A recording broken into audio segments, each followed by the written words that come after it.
Y bueno, ya está con nosotros, ¿no? El popular Pedro Chango, más conocido como el Chino Chango, Chino de miércoles, que como el título de su columna, los miércoles precisamente, en el Diario Uno. ¿Qué tal, Chino? ¿Cómo estás? Buenas tardes o buenas noches, Yuri. ¿Cómo vamos? Pues como hoy día el presidente ha ido al Congreso de la República. Hoy día, ¿cómo lo has visto? ¿Sabes por qué se me salió hoy buenas tardes? Porque la tarde ha sido impresionante. Creo la sensación que me dio por momentos cuando lo comencé a ver al salir de la calle, y más aún cuando lo escuché, no lo veía, lo escuchaba, el timbre, la sensibilidad en el Congreso, parecía el Pedro de campaña. Por momentos he recordado al Pedro de campaña, la actitud de el compañero candidato más convincente, más cercano, más seguro con la gente. Esa es la primera impresión que recuerdo. Lo otro es que, mira, si entramos un poco en detalles, creo que es la primera vez que lee bien un mensaje. 20 páginas y ningún error de vocalización, de entonación o de cosas por el estilo.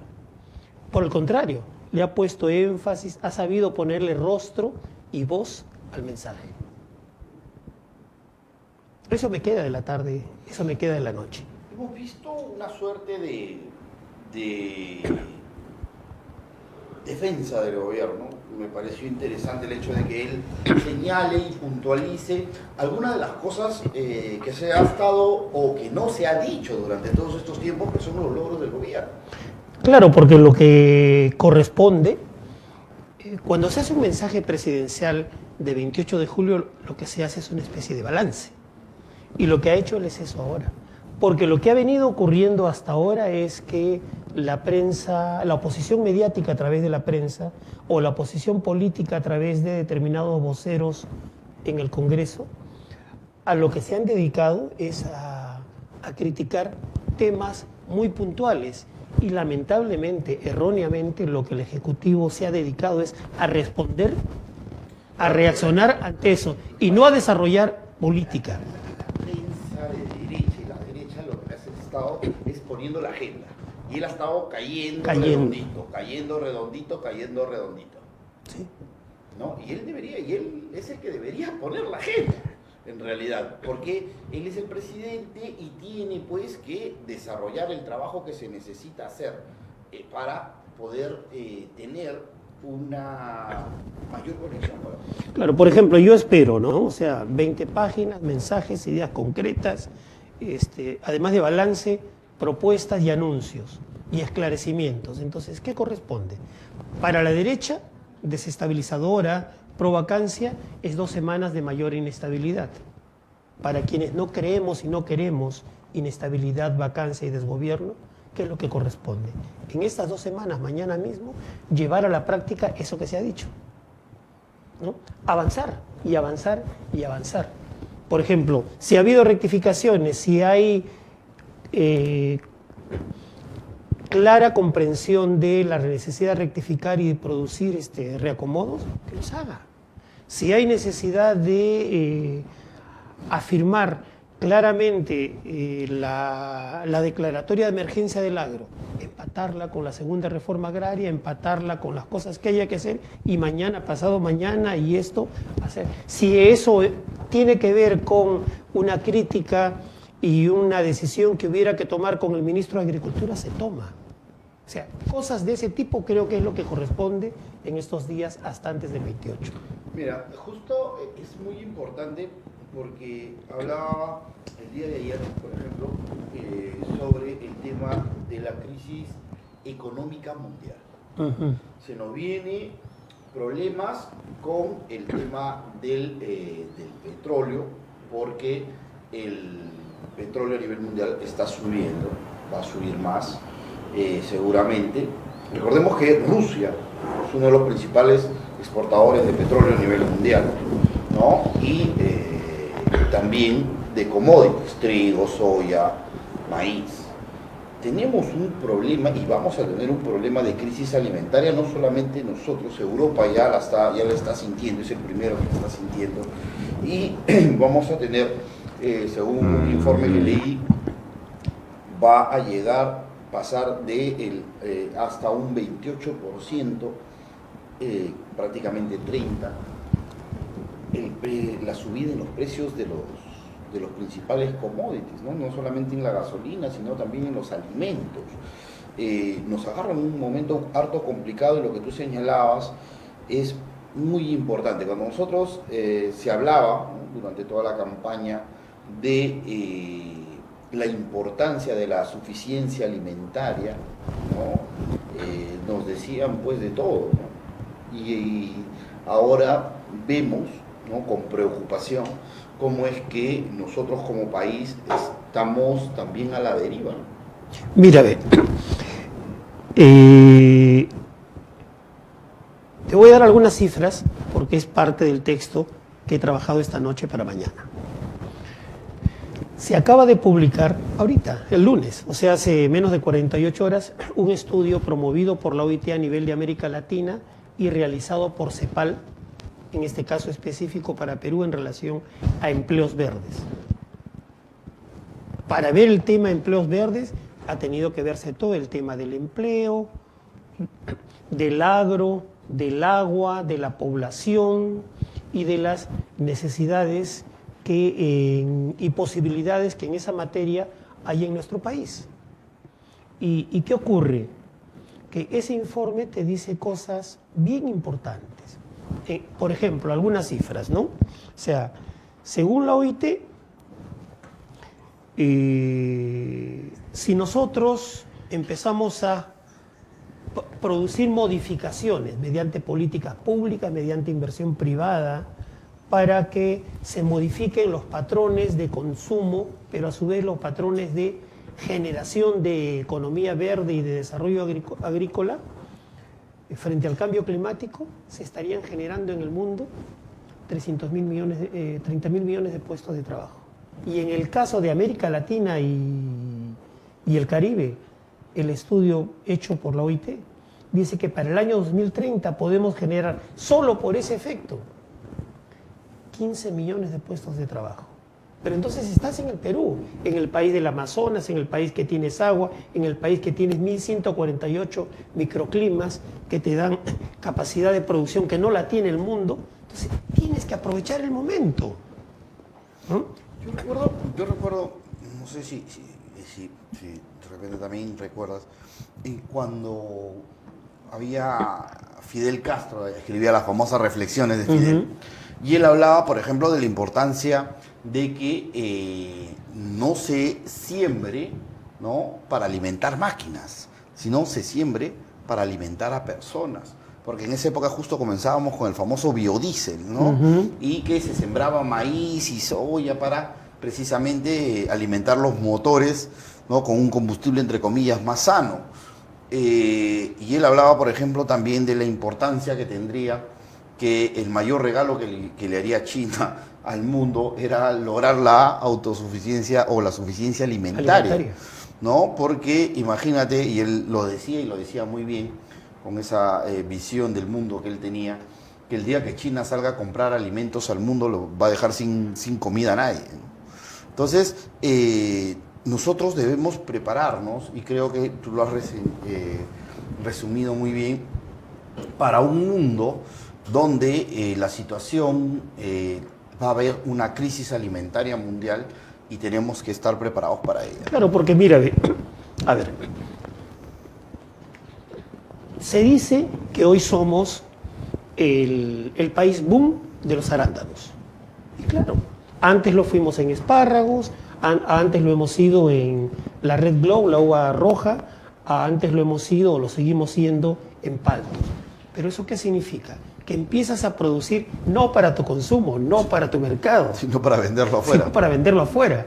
Y lo que es peor, a ver, cuando íbamos al mercado antes, ¿cuánto costaba una palta? 50 céntimos, un sol, creo. Hoy la palta que consumimos en el Perú la compramos a precio internacional. Claro. Hoy ¿cuánto costaba la quinoa antes? Yo me acuerdo cuando yo era pequeño, la quinoa se la daban de comer a las gallinas, a los pollos, hermano. Los pollos se alimentaban mejor que nosotros. Hoy, O el camote, ¿recuerdas? El camote. Me acuerdo que el camote lo compraban para los perros, hermano. El maíz por morado. Por saco. El maíz morado.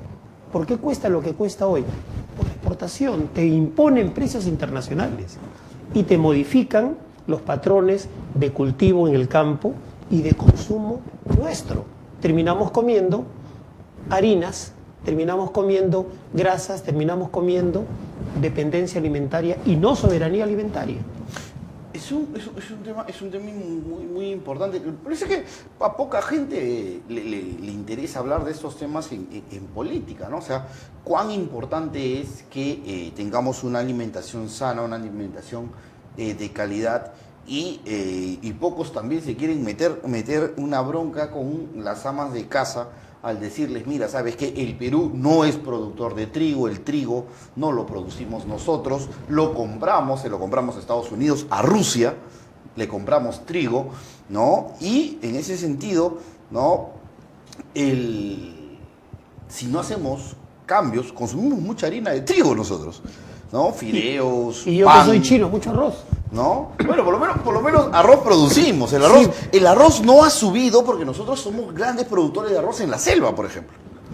Pero parte de nuestras tierras y de nuestras aguas que no tenemos en el norte se usan para arroz. Debemos de modificar ese cultivo. El famoso arroz del norte, pues. Claro. Pero en la selva tenemos mucho arroz, o sea, eso ha hecho también que tengamos, en el caso del arroz no se nos vea perjudicado con nosotros. Producimos mucha papa, sí, pero no estamos siendo lo suficientemente hábiles para diversificar el consumo. Hablamos siempre del famoso boom de la gastronomía peruana y eso se da precisamente porque los ingredientes para ellos solamente están aquí, ¿no? Tenemos papas de todos los colores y de todos los sabores. Pero la papa para freír... Claro, le importamos la papa de la pollería, le importamos de Bélgica. Claro. Es paradojas del destino. Somos, ¿no?, el país por excelencia productor de una gama de variedades de ajíes, pero no importamos ají. Chile procesa, importa y ha posicionado en el mercado internacional el ají. Mira, compitiendo con el chile mexicano. Chile, que es nuestro ají. Mira, y hay otra cosa, hay cosas curiosas. Por ejemplo, Chile no tiene piña, pero exporta piña en lata. O sea, Chile no tiene clima de selva, la piña solamente da en clima de selva, pero exporta piña en lata. Pero mira, te cuento una historia que es bonita, muy interesante. En algunos viajes que uno hace visitando compañeros y aprendiendo, intercambiando experiencias, ¿qué encontré? Y te hablo de unos años atrás, en los tiempos de la bronca de los peruanos con la chilimoya y la bronca de los peruanos con algunos productos que los chilenos se habían apropiado. ¿Qué descubrí? Mira, estoy en cámaras y seguramente que mañana me van a traer piedras. ¿Qué cosa descubrí? Que Chile, y no te hablo del Chile de ahora, te hablo del Chile más cercano todavía a Pinochet, había constituido lo que ellos le llamaron CITES, o sea, dividieron su país en 58 áreas de Estado que recibían fondos nacionales para promover el desarrollo y la transformación de los pequeños negocios caseros y de familia. Esos negocios son los que hicieron el negocio de la chirimoya, el negocio de la lúcuma, el negocio de... El suspiro de la limeña, ¿no? El negocio de los ajíes, el negocio de los... que también la bronca con los argentinos, el negocio de los condimentos. O sea, cositas que comenzaron en la casa y que recibieron incentivo primero en idea de proyecto, después en asesores financieros, después en avales financieros y asesores comerciales, terminando siendo hermosos y grandes negocios nacionales y después negocios internacionales. O sea, no podemos hacer eso. Claro, el tema pasa porque incentivas la producción nacional, incentivas el consumo, incentivas... Y eso que acá es informalidad y que lo persigues, allá lo formalizas y más bien lo desarrollas y lo transformas en empresa y en generación de empleo y de economía. Exacto. Tenemos algunos temas. Cuando regresé, me acuerdo ya en la época de Bachelet, y ahí sí ya pude ir a ver es otra cosa, pues. O sea, creo que ese es un ejemplo de cómo sí desde el Estado puedes hacer cosas para la gente y con la gente de abajo. Sí, en ese sentido es bien. Tenemos las declaraciones del premier Aníbal Torres. Vamos a verla, Chinito, para comentar. Han existido muchos anuncios del presidente. Ha faltado un anuncio que a última hora hemos decidido que no lo hagan. O él decidió no hacerlo, porque me manifestó: doctor, vamos haciendo un último intento por la concertación en el Congreso para corregir esta inestabilidad política que existe. Es necesario, puede ser que podamos lograr ponernos de acuerdo para afrontar los grandes problemas que tiene el país. Por esa razón es que no hizo el anuncio de adelanto de elecciones generales. Esa es la verdad. Esa es la verdad. ¿No? Tenemos que trabajar todos juntos, pero hay que trabajar honestamente, decentemente, no difamando, no calumniando, respetándonos, por ejemplo, entre nosotros y ustedes, la prensa. Todos tenemos que trabajar por el Perú. Todos tenemos que ponernos de acuerdo, por ejemplo, sobre el gravísimo problema de la inseguridad ciudadana. Es el mayor problema que tenemos porque hay obstáculos afuera, en el propio Congreso, ¿no? ¿Cómo es posible que congresistas que han sido exmiembros de las Fuerzas Armadas critiquen el que las Fuerzas Armadas salgan a auxiliar a la policía? Eso lo vamos a hacer, y lo vamos a hacer de todas maneras, le guste o no le guste a determinadas personas, porque para nosotros la seguridad ciudadana es lo primero. La vida, la integridad física, la salud de las personas, el patrimonio de las personas es lo primero. Además, la seguridad ciudadana nos garantiza que vengan las inversiones desde fuera.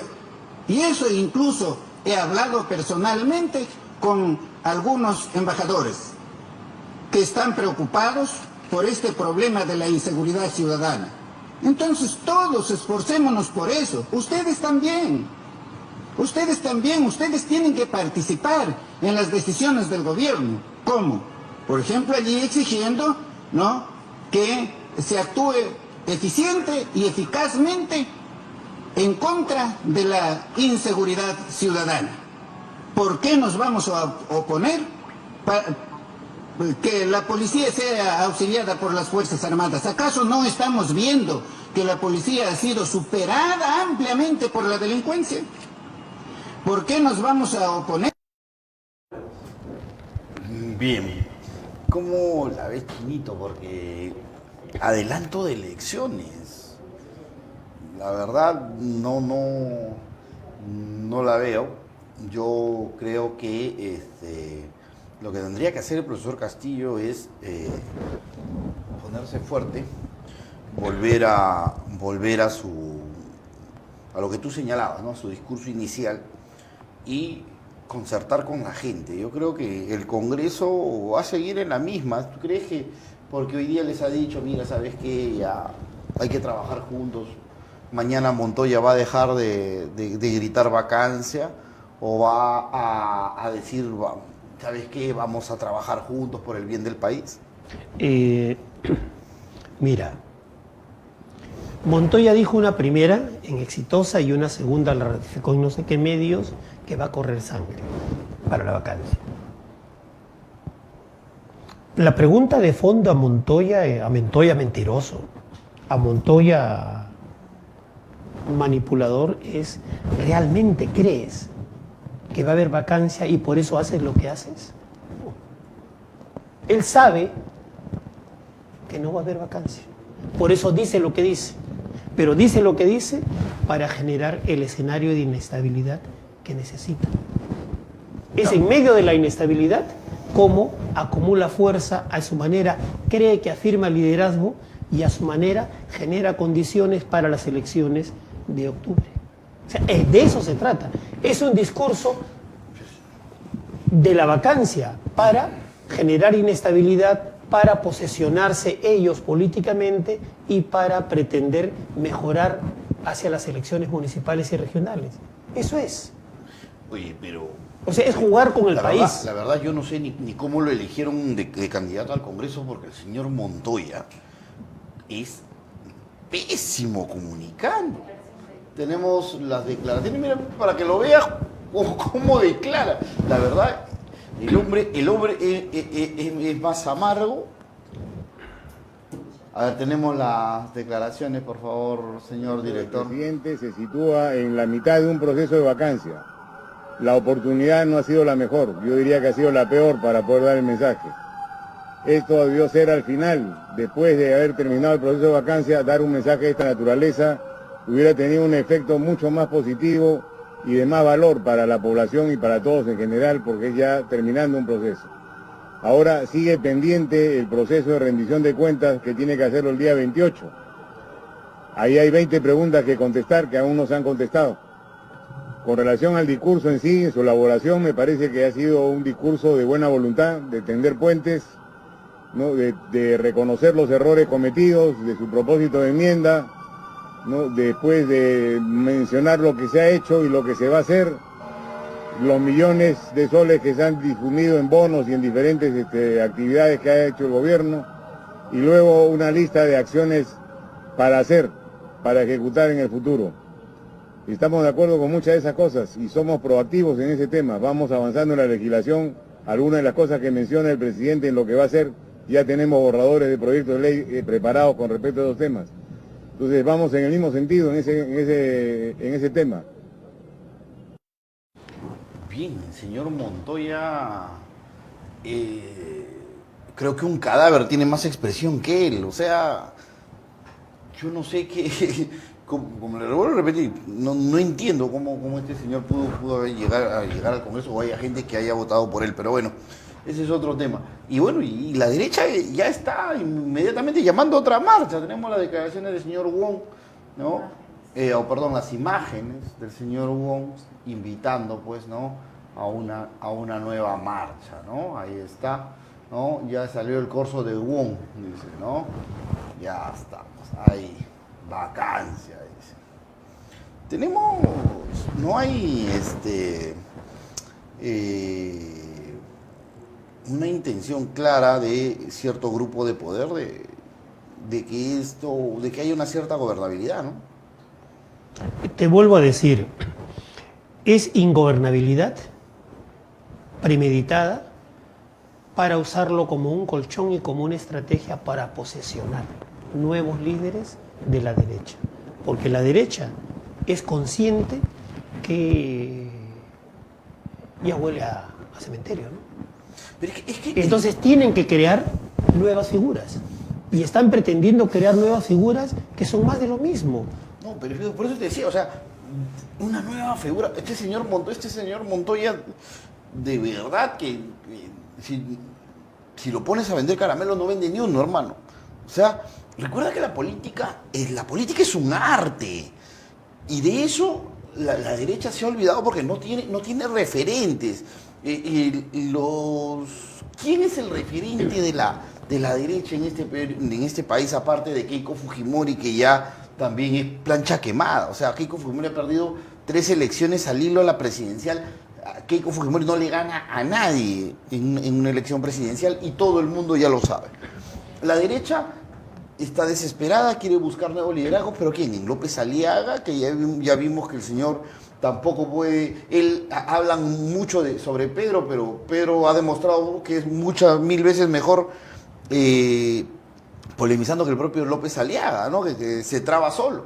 O sea, la derecha no tiene un líder, no tiene un norte.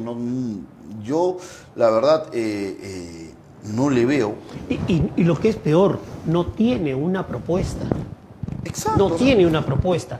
Lo último que la derecha peruana, y no digo construyó, sino hizo suyo, fue la propuesta de economía, de Estado, de sociedad neoliberal, que produjo el fujimontesinismo. Pero ni el propio Fujimori, menos aún el Montesinos, eran liberales. Simplemente asumieron esa bandera, se pusieron la camiseta porque le permitía robar, le permitió crear el Estado lobista que somos. Entonces, no hay propuesta de economía, no hay propuesta de empresa, no hay propuesta de desarrollo económico de la derecha. Se quedó sin programa, y esa es la desgracia de nuestro país, porque nuestra clase dirigente, que proviene principalmente desde la economía, desde los medios de comunicación, desde la política, de los sectores de derecha, no tiene proyecto, y sin tener proyecto ha conducido el país. ¿Y hacia dónde lo ha conducido? Hacia la corrupción, hacia el desgobierno, hacia la ineficiencia, hacia un Estado lobista. Sí, pues la conversaba acá con otro invitado y me decía, pues la derecha lo único que quiere es mantener el status quo, no tiene alternativas, no tiene cómo refrescar, ¿no?, el ámbito político con una nueva idea, ¿no? El último gran ensayo que tuvieron fue con Julio Guzmán y le salió pésimo, ¿no? O sea, de vender un supuesto candidato de centro, ¿no? Por eso era moradito, ni rojo ni rojo ni azul, o una mezcla de ambos, ¿no? Para que salga así medio moradito, pero nada, ni chicha ni limonada, su globo de ensayo se les cayó, y cada vez que quieren inventar una figura, el señor Forsyth fue un fiasco, no ganó, no tuvo absolutamente ninguna de los rostros supuestamente, entre comillas, nuevos, ¿no? Porque mira, somos el país que tiene una ubicación geopolítica única en América Latina. Somos el país que tiene insumos para la producción, agua, clima, tierra, minerales, recursos únicos. Y sin embargo somos un país que no ha alcanzado niveles de desarrollo tecnológico, científico, de bienestar, de empleo, de vivienda, de seguridad importante. ¿Por qué? ¿Qué nos ha faltado? Tenemos todo menos una cosa: clase dirigente eficaz. Así es.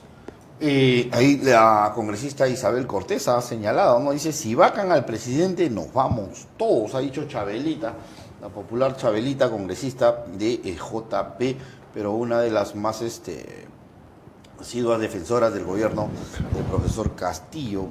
¿Tú crees que el Congreso se la va a jugar por la vacancia? Mira, yo sé que no tienen los votos ni siquiera para censurar a Condori. O sea, si no tienen los votos para censurar a Condori, hermano, que han tenido que patear 15 días la votación, no tienen los votos para la vacancia, no los tienen.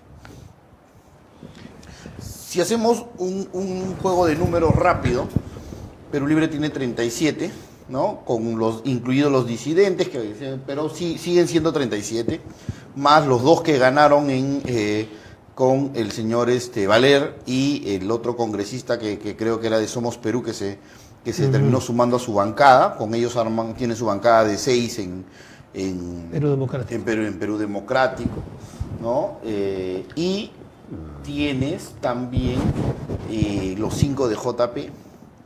O sea que estás hablando de 44 votos. Justo los 44 votos que se necesita para que ya no haya vacancia. O sea, la vacancia es remota. Ahora, tienes también por ahí, ya si queremos ser malos, ¿no? Y dejar, y meter un poco de cizaña, tienes a los niños, pues no dice que son 5. O sea, tienes 49 votos en el Congreso, ¿no? En contra de la vacancia. Con esos 49 votos no hay forma de que se lo vaquen a Pedro. A ver, tú me dices hablemos de números. Voy a hablar de números, pero en otro sentido. A ver, claro, tenemos no sé cuántos congresistas, tenemos no sé cuántos ministros, tenemos no sé cuántos cascarones de partidos, pero tenemos millones de ciudadanos, millones de gente, millones de personas, que creo yo no debemos de permitir estas cosas. O sea, no debemos de permitir que sigan jugando con nosotros de la manera como lo están haciendo, peor todavía, ¿no? O sea, efectivamente los números no calzan, la repartija tampoco no calza, ¿no? La compra y venta tampoco no calza. Las amenazas de yo te apuñalo, yo te pego, yo te saco la cabeza, tampoco. Entonces lo que queda es concertar, lo que queda es dialogar, lo que queda es poner las cosas sobre la mesa transparentemente. Y ahí creo que está el problema.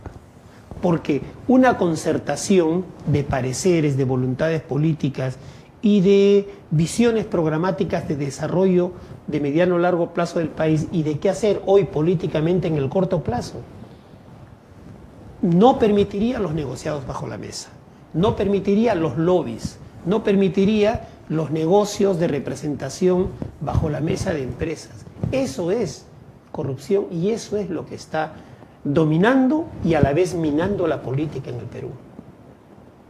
Ese es el problema. El verdadero problema es ese. Están jugando con nosotros a la politiquería y la ciudadanía tenemos que reaccionar. O sea, yo creo que hay que decir basta de politiquería y efectivamente no a la vacancia, pero también no al cierre del Congreso. Y más bien decir, dejémonos de cosas y establezcamos un acuerdo patriótico nacional de concertación de qué hacemos hoy frente a las necesidades inmediatas que en coyuntura, pero también de transformación que requiere el Perú. Porque no es cierto, pues, que las cosas tienen que seguir como el 93. No es cierto. Si uno habla y le pregunta a un empresario consciente y valiente, capaz de decirte las cosas como son, te va a decir, hay cosas que no funcionan, hay cosas que tienen que cambiar. Entonces pongámonos de acuerdo en lo que tiene que cambiar. Tampoco es cierto que la nueva constitución en la Asamblea Constituyente es crear el Estado socialista, la economía socialista o la economía comunista. Hoy necesitamos un acuerdo para producir los cambios que el Perú necesita en la línea de las condiciones políticas que hoy es posible construir. Bien, vamos a ver el Twitter del congresista Alex Flores, quien también ha señalado ahí, ¿no? Bien, Castillo no podía aceptar las limitaciones, ¿no?, de la derecha bruta y achorada que quería hacer de su discurso. Mal.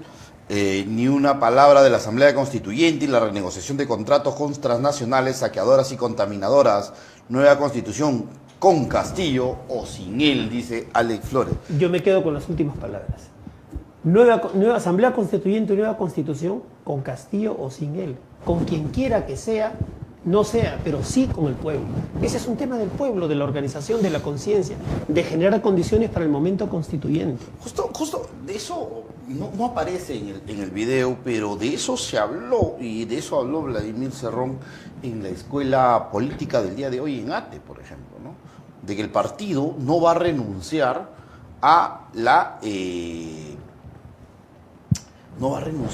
Asamblea Constituyente. El partido no traiciona, el partido no claudica, el partido sigue con la recolección de firmas para continuar en este proceso para tener una Asamblea Plurinacional Constituyente. Y es que el pueblo no puede dejar de decir las cosas como son ni sentir lo que es. ¿Funciona esta economía? ¿Funciona este Estado? ¿Funcionan las instituciones? O sea, ¿nos sentimos bien? No, hay cosas que tienen que cambiar. Y por tanto, ese cambio es estructural y ese cambio estructural es constitucional, pues.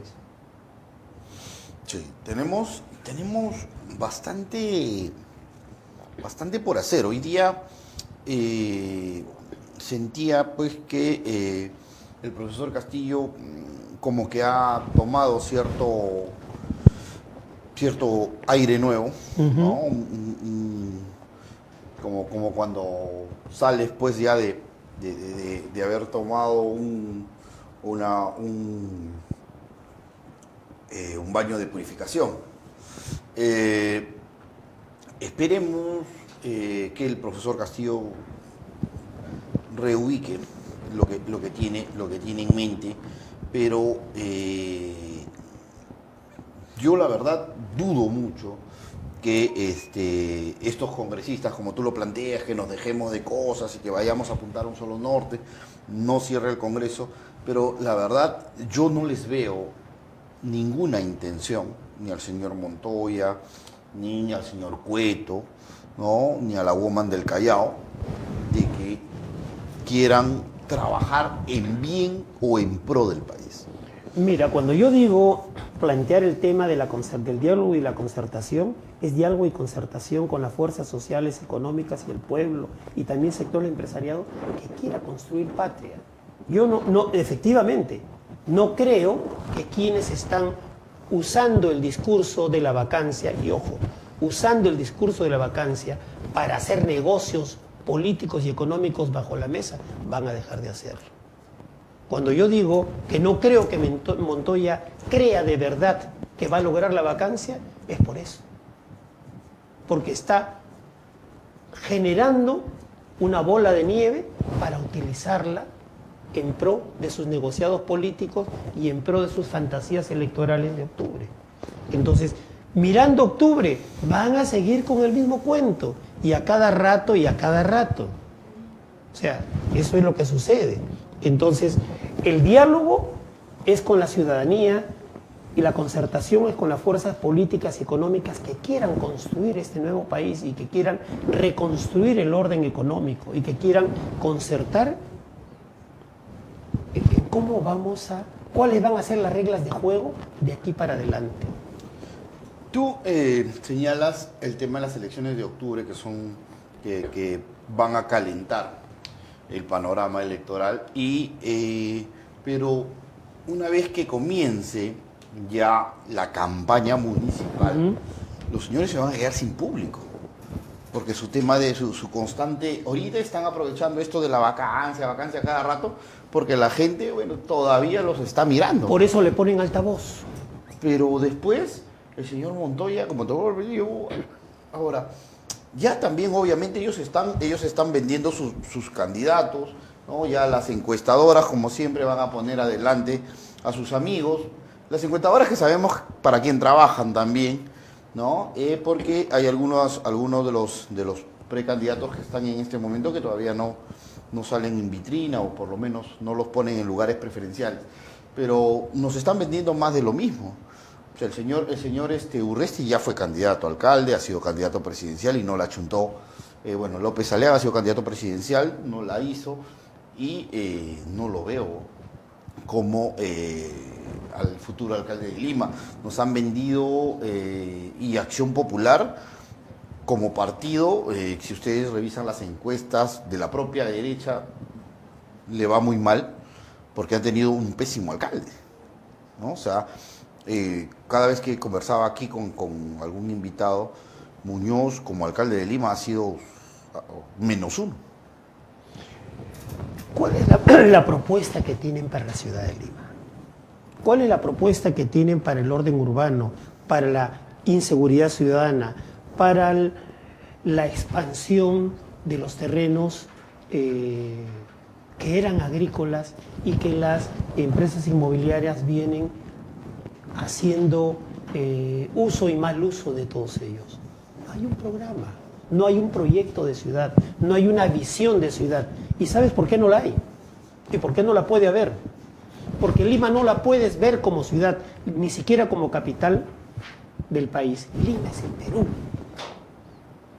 Y entonces, si no tienes un proyecto país y no resuelves los grandes problemas del país, no vas a poder resolver los grandes problemas de Lima, que tienen que ver con la migración, que tienen que ver con el desempleo, que tienen que ver con la no educación, que tienen que ver con la baja tasa de calidad y de cobertura en salud.